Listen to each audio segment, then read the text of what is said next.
Playing It My Way is die autobiografie van Indiese cricketlegende Sachin Tendulkar, saamgeskryf met Buriya Majumdar. Die boek is in 2014 gepubliseer en bied 'n persoonlike en gedetailleerde kyk op Tendulkar se lewe. Van 'n jong seun met 'n droom in Mumbai tot een van die grootste cricketspelers van alle tye. In die boek vertel Tendulkar van sy vroeë uitdagings, sy opgang in die internasionale cricketwêreld en van sy mees onvergeetlike oomblikke op die veld.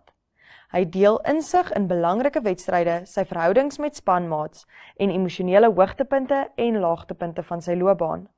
Die boek bespreek ook kontroversies, insluitend sy gevoelens oor kapteinskap, wedstrydbedrog, skandale en sy verhouding met cricketowerhede. Playing It My Way is meer as net 'n boek oor rekords en lopies.